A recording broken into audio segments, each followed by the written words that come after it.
And my apologies again for the delay. So tonight we're going to talk about Module 9. And basically, I'll give you a quick overview, and then we'll maybe look at a little of OLI, or we'll see what we can do. So let me bring up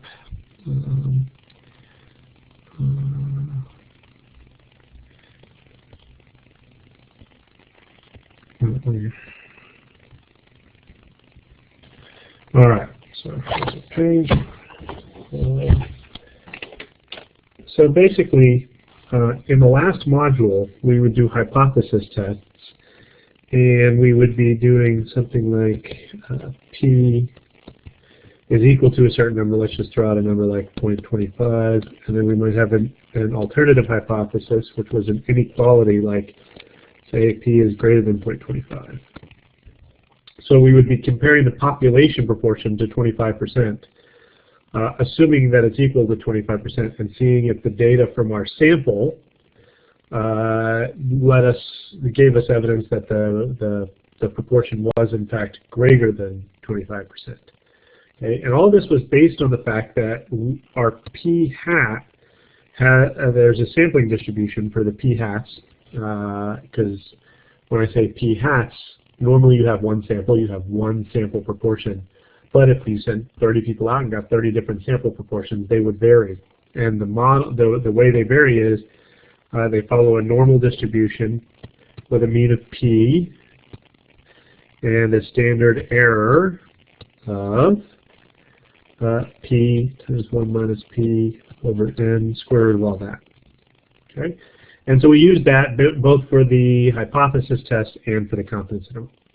Well, in this module, instead of looking at one proportion, we're going to be comparing two proportions. So now instead of just having a p, now we're going to have p1 and p2. And these are two population proportions. Okay, so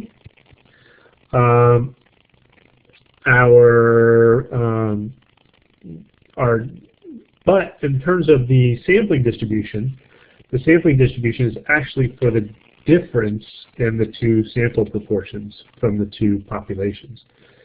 So this is also, oh, and by the way, back at the upper one, this was true if NP and n times 1 minus p was greater than or equal to 10. The expected number of successes and failures were both at least 10. Or if we didn't have a p to use, in other words, if we were using a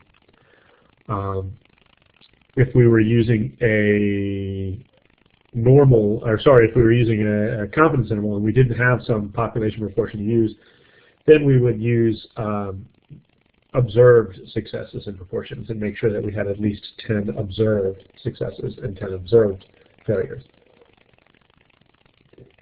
All right, but now our p1 hat minus p2 hat, that distribution also is normal, and the mean, mu, is the difference in the population proportions, and the standard error, and this is not something you really need to know, but it's p1 hat minus p, sorry, let me redo that. It's p1 times 1 minus p1 over n1. They don't have to have the same sample size. Plus p2 times 1 minus p2 over n2, square root of all of that. All right, so you don't really have to remember that formula for the standard error. That looks good. Let me change that to 1 plus. All right, but what that allows us to do is it allows us to create that and this is occurs. Sorry, if np1 n times 1 minus p1 n1 p1 n2 p2 and n2 times 1 minus p2, as long as all of those are at least 10, that's when that all holds. Okay, so what does that mean? Okay, well, what it allows us to do is it allows us to find a confidence interval for P1 hat minus P2 hat. So let me put a little sigma up there for our standard error. Okay, so, but the same thing is true though. The confidence interval, 95% confidence interval for the difference in population proportions, P1 minus P2, is equal to the difference in sample proportions plus or minus 1.96. That's that z-score for for 95%. That's the more exact version. It's close to 2. 2 standard errors of p hat, or sorry, of P1 hat minus P2 hat. So that's what this is. This is the same thing as the standard error with P1 hat minus P2 hat. All right, so that's the formula, but really when push comes to shove, what you're just going to do is use a calculator. So let's find an example of this in OLI, so we can see how you would use the calculator. That's the crux here. Bring it up.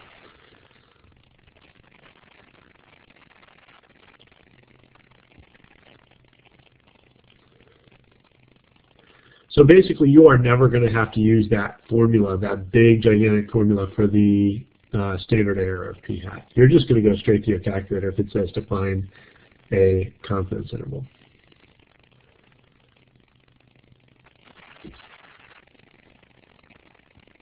All right, so we need to go to module 9 now. All right. We're not even going to look really at the distribution. We're not even going to look really too much at 9.1. If you have questions as you go through that, you're certainly welcome to ask them either on Piazza, or if you have already started it, you can ask them tonight. But really our focus is more on the estimate, that's the confidence intervals, and then the hypothesis test. So let's see if the first page will give us a question that we can do this. So we're still statistic plus or minus margin of error. All right. Here we go.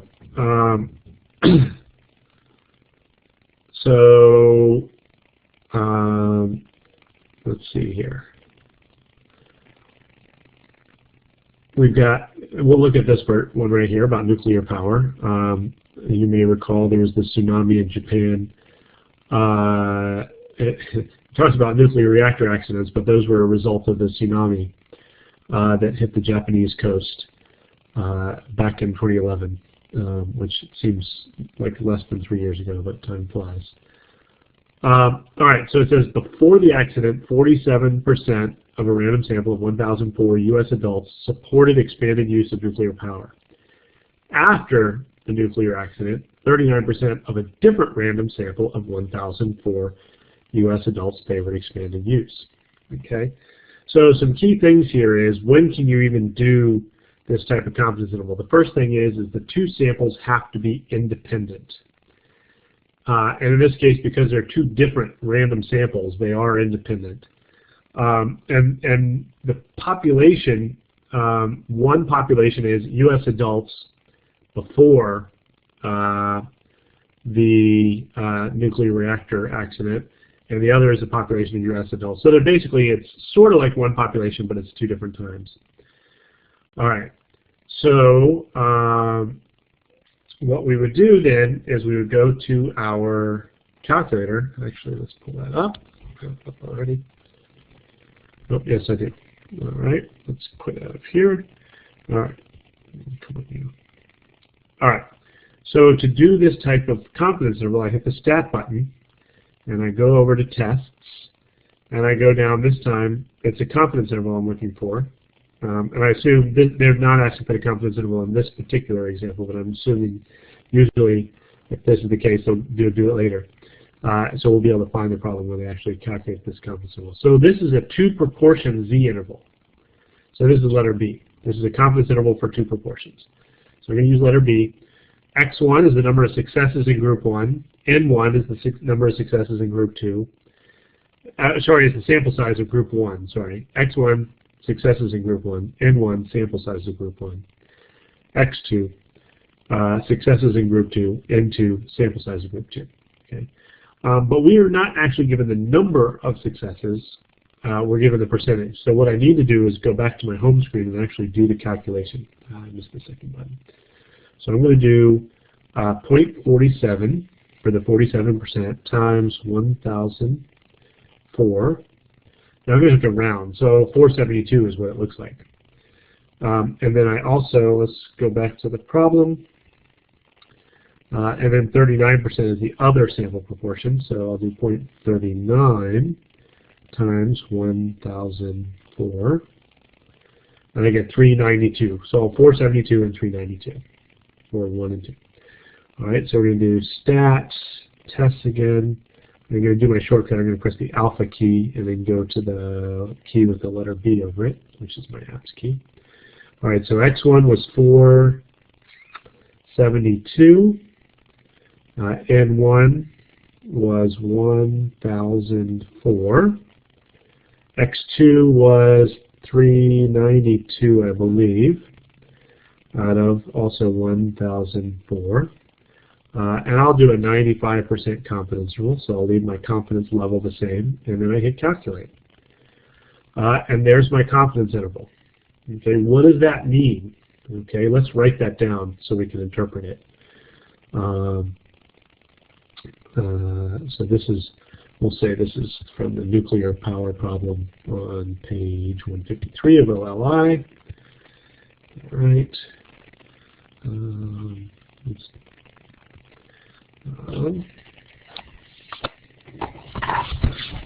So nuclear power problem from OLI page 153. All right, so let's bring up my calculator, and it says 0.037 will round to 0.123. So 0.037 to 0.123. If you want to, since this is about proportions, you could think of that as percentages. So you could say 3.7% to 12.3%. Okay, so what do these numbers mean? Well, what these numbers mean is this is what we think if we do the subtraction P1 minus P2, where P1 is proportion of U.S. adults favoring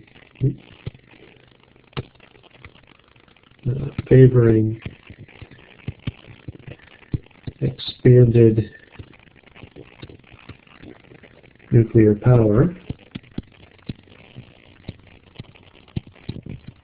before, and I'm just going to say before the tsunami, because that was what caused the nuclear accidents. And then P2 is the proportion, the same proportion,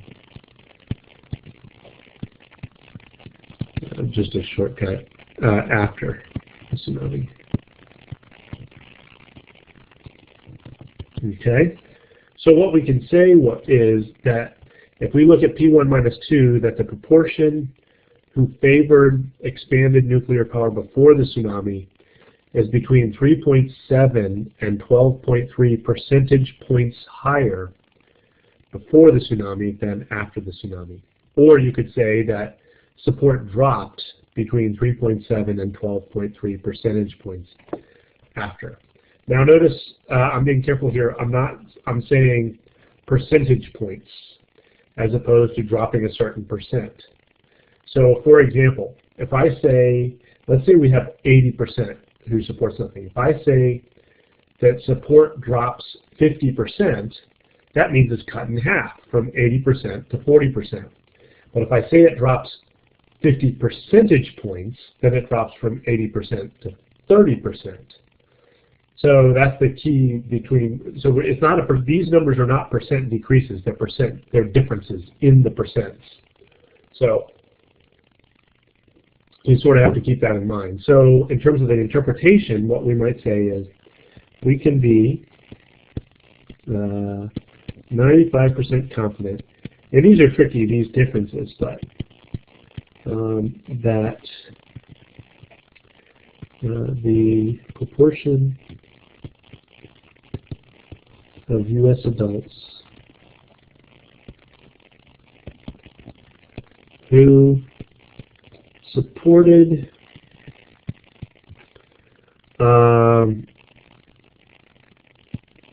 expanded nuclear power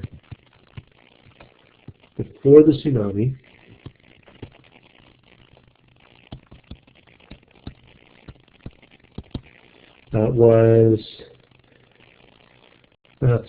was between 3.7 and 12.3 percentage points higher than after the tsunami.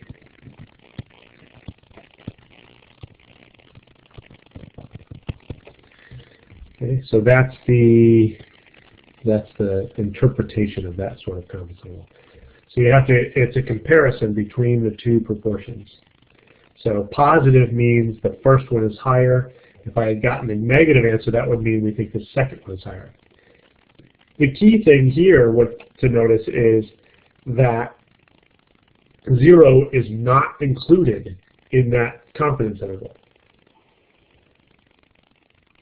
which means we're sort of eliminating the possibility that those two proportions are equal.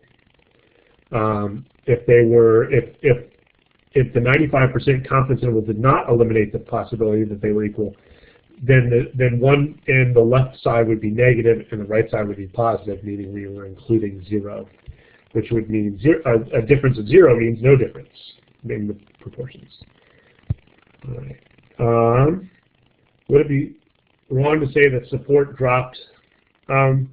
We can be 95% confident that, yeah, no, that would be okay. As long as you threw your 95% confident in front of there, that support for nuclear power expansion dropped between 3.7 and 12.3 percentage points after the tsunami. That would be okay. All right. Okay, so that's your quick synopsis of how to do a confidence interval for a difference in proportion. You just need to make sure you pick which one is P1 and which one is P2, and it's kind of important then to define it, if it's not already defined for you, to actually put a P1 and a P2. To say P1 is this proportion and P2 is this other proportion. All right, let's start a new page for for hypothesis tests. Go back to OLI. So let's just let's see if we can find. So there you go, 4% to 12% drop, and you even said that. Like I said, I don't like to say. I would rather you say 4 to 12 percentage points drop, because it's not actually a 4% decrease, as I mentioned before. It's a 4 percentage point decrease. So let's see how close that is to our previous answer. So there's our 4% to 12%, just rounding. Okay, rounding our numbers to signal to whole number of percents. All right. So so then that's good enough for now. I mean, if you have some more questions, you can certainly ask them. But let's go ahead and look at hypothesis tests. There's a lot of pages on this. The idea is still the same, though, that you start off with your hypotheses, check your assumptions. Oh, by the way, we didn't actually check to make sure we had at least 10 successes and 10 failures, but we had 392 successes and more failures in the second group, and 472 successes and more failures in the second group, so those are both far, far bigger than 10. and they were random samples. So those are sort of the assumptions you need to make sure are the case. All right.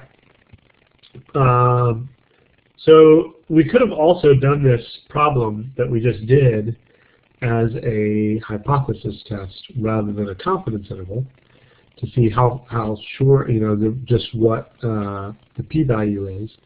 Right? So let's say we were doing the exact same problem as a hypothesis test. And we can, after we do this, we can do a second example perhaps of from OLI. Right? So let's see. So you have your null and alternative hypothesis. But this time, instead of it being about one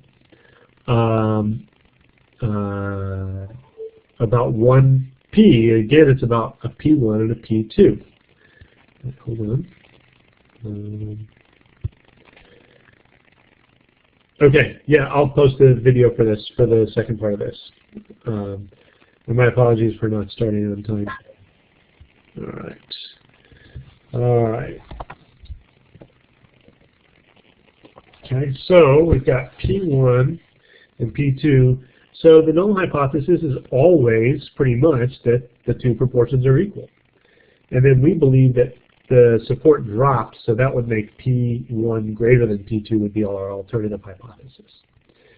Now in terms of the way the sampling distribution is, sometimes you'll see these written as the difference. So if you subtract P2 from both sides, the first one would become P1 minus P2 is equal to 0, and the second one would become P1 minus P2 is greater than 0. Right? So those are alternative ways to write your null and alternative hypothesis. The first one is probably a little easier to understand, but I want you to see the second one in case you see it in OLI. All right. So again, we need to check to make sure. So in this case, because we don't have a P1 and a P2, we're only assuming they're equal, we still have to use the observed successes and proportions to make sure they're both at least 10. Well, in this case, all 4 successes and failures in the first sample and in the second sample. And these are all well bigger. Okay. Well, once you have your null and alternative hypothesis, you can go straight to your calculator and use the test menu again to calculate the p-value. So I'm going to go stat, and then over to tests again. But this time, instead of doing the 2 proportion z interval, I'm going to do number 6, the 2 proportion z test, because now I'm doing a hypothesis test. So I choose choice 6.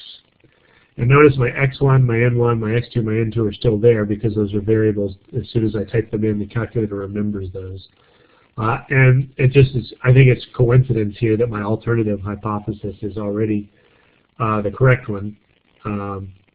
But the P1 not equal to, less than, or greater than, it just comes from your alternative hypothesis. And we had P1 is greater than P2, and then you go down and you hit calculate. And then our p-value here is very, very small. This E -4, that means scientific notation. Okay, and then that Z is what we call our test statistic. That tells you how many standard errors from 0 it is. And Z-score of 3.61 is very far out.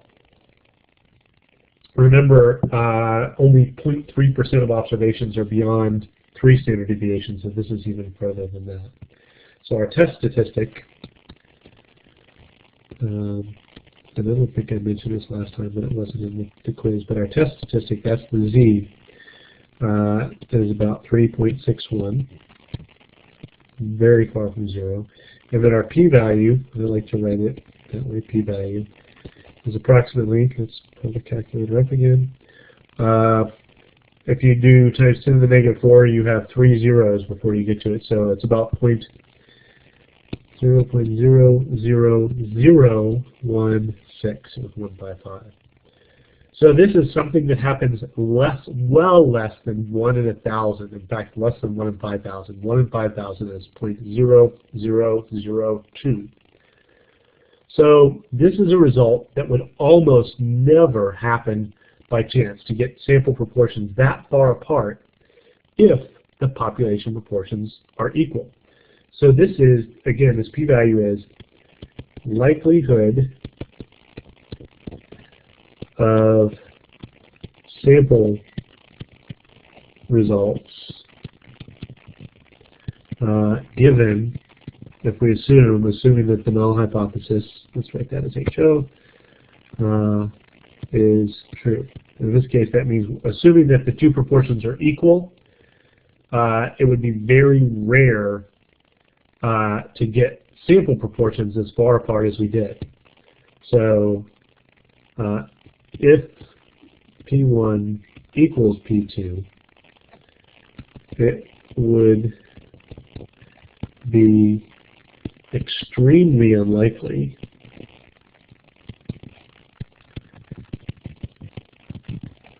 to get two sample proportions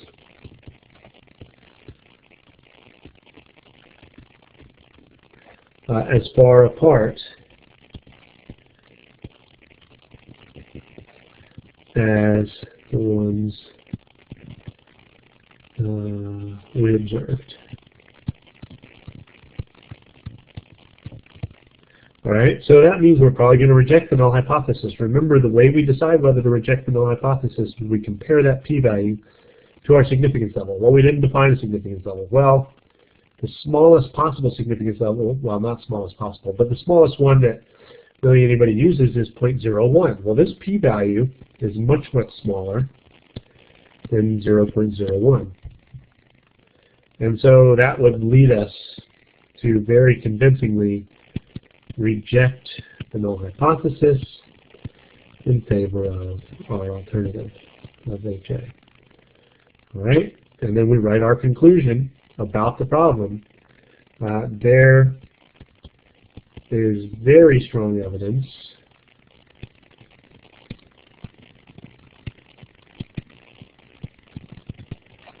that the proportion who support expanding nuclear power dropped after, because that was our alternative hypothesis, was that it was higher before, so that it dropped after the tsunami. And I usually, at the end of my conclusion statements, put the p-value, so p is approximately 0.000, and you can round it to just one decimal place for that if you want to, as long as it's not so close that it would round to be equal to a p-value. All right, so that's the way you do a hypothesis test on this. Let's go ahead and do one more example, because I think hypothesis tests are a little trickier than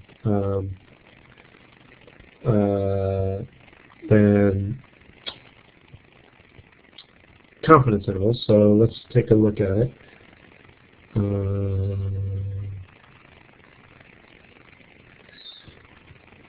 Let's go ahead and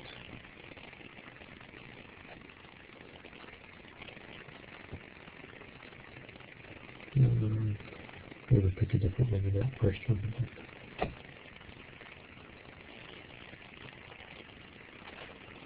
Not the preschool, so I'll let you look at that one. So this is all the mechanics, but this is not what you have to do. All right, here's a hypothesis test.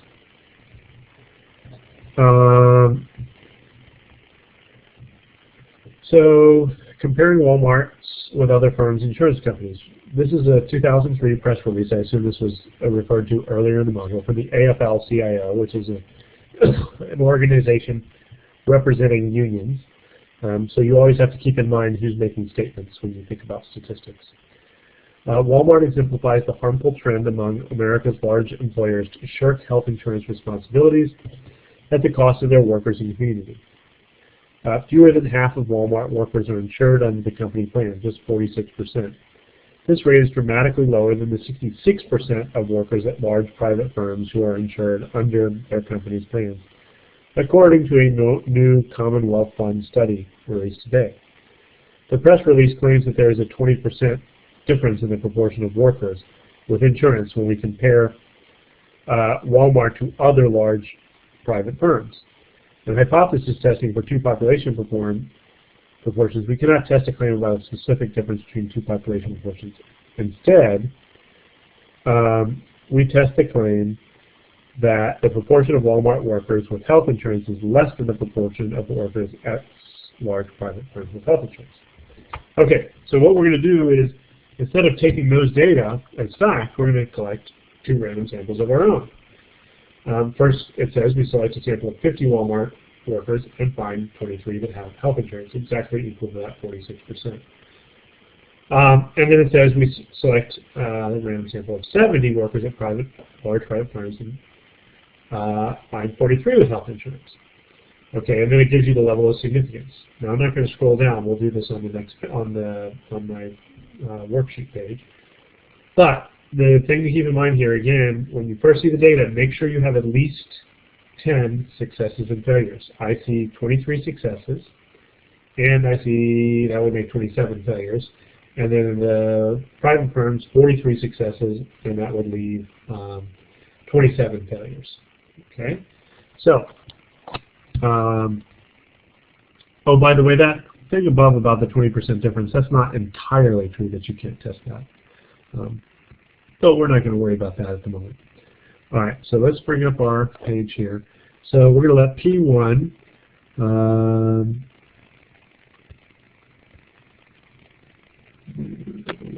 so it's not a common thing.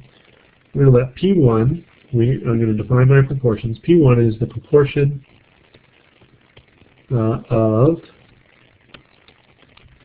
Walmart workers who have health insurance. We don't know this proportion is claimed in the one thing that it's 46%, but that's probably based on a survey too. It may not be based on population. And then P2 is the proportion of private firm employees who have health insurance. Okay, so now we're going to develop our hypotheses. Our null hypothesis is those proportions are equal. It's always inequality and equality. And then the alternative is that P1, the proportion at Walmart who have health insurance, is less than P2, the proportion in private firms. Okay, well, let's bring up our calculator and let's do a one prop Z test. Okay, so I'm going to hit stats, go to tests.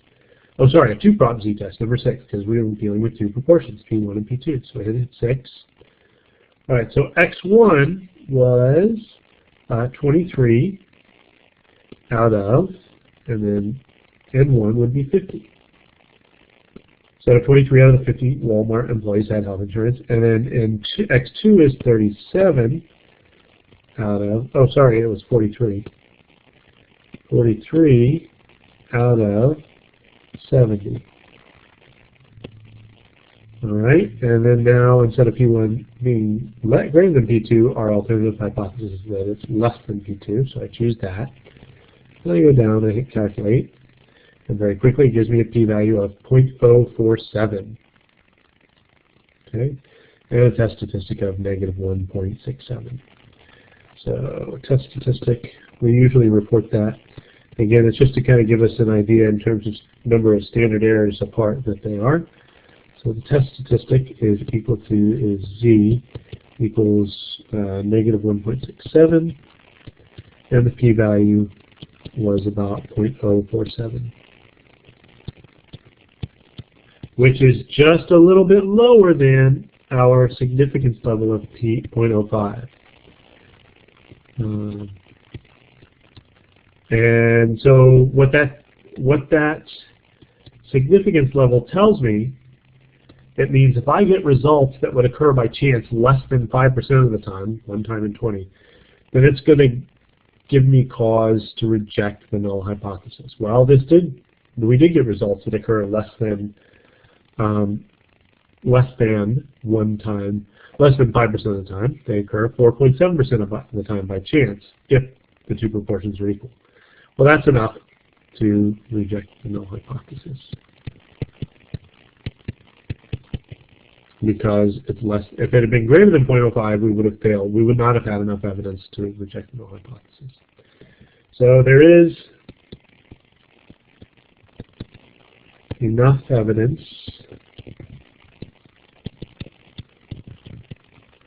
to say that the proportion of Walmart employees, hold on one second, Walmart employees who have health insurance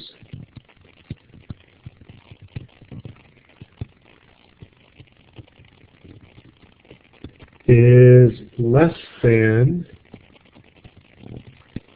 the proportion of employees at large private firms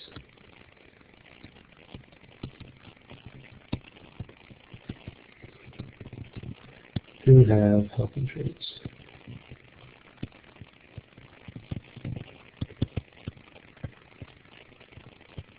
And that's how you would write your conclusions. And then, like I said, I usually, at the end of my statement, put my p-value to 0.47. And if we had failed to reject the null hypothesis, the only way you have to change that statement is to say there's not enough evidence to say that. All right, so let's go back here. Yes, Gypsy, what's your question?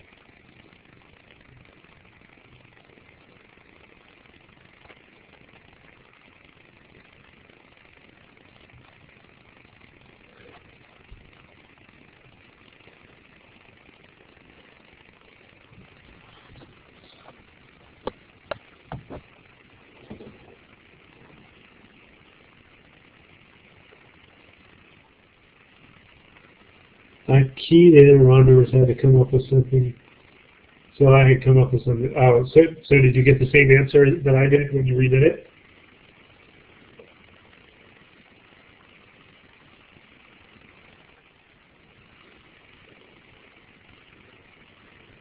You keep raising your hand. If you can just, did you get the same answer I did when you redid it?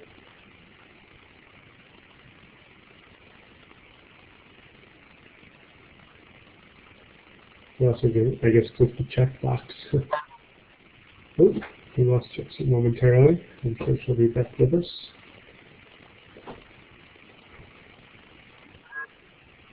There she is. Okay. So Gypsy, when you redid the question, did you get the same answer that I did?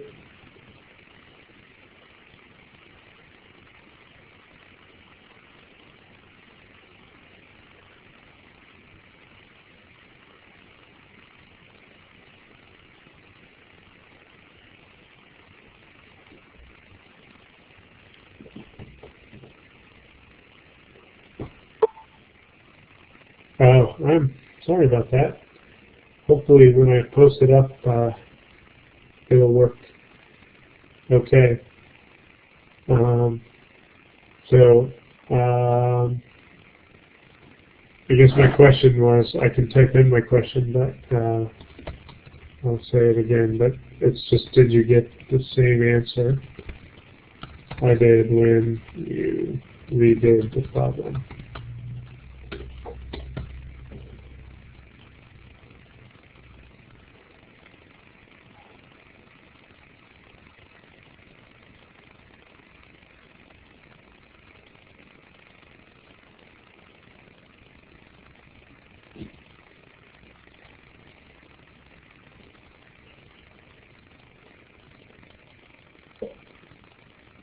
And I'll go ahead and bring up the calculator on the screen so we can see and go back to the place where I plugged in the numbers. Okay, good. So there's the numbers we plugged in, and those were. So I'm glad you were able to get that. But really, I mean, if you can do a confidence interval on the calculator and you can do a hypothesis test on the calculator, you'll be good for this module. You don't have to do those big convoluted formulas that are in the OLI. OLI in some places assumes that you may not have access to a calculator, so that's why it has some of those formulas.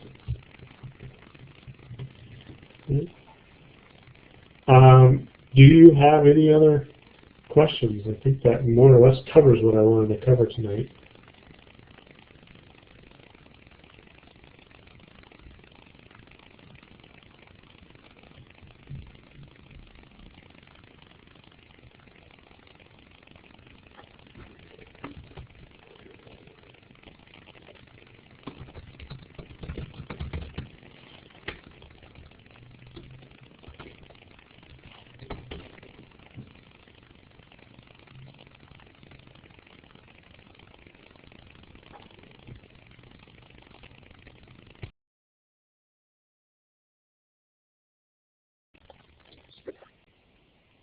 Okay, so when you're talking about generalization, that's how the results can be applied more general. So they get whatever results they get in the paper, but generalization is how those results, how can they be applied more generally? What are the limitations to applying them more generally? That's what generalization means. Discussion is basically your own kind of thoughts, I guess. If we go, let's see, where the heck did it go? I had it pulled up. Let me re-pull it up.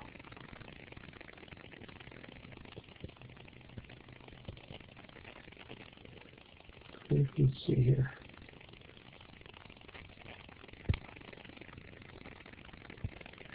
All right, so generalization is, oftentimes they talk about this in the paper itself. Whereas discussion, as it says, is your thoughts on the study. And so, your thoughts about the generalizability is like, what do you think the implications of the study are beyond what they said in the paper? So just your own thoughts about the study. That's all.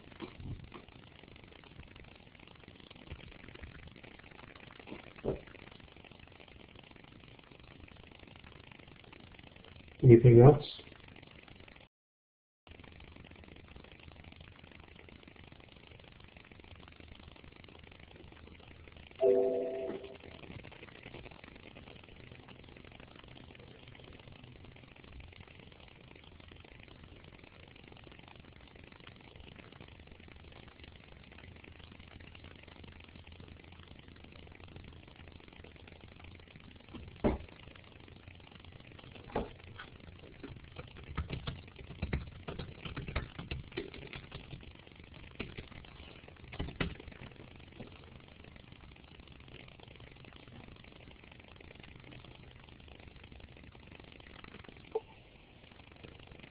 All right, well, have a good night.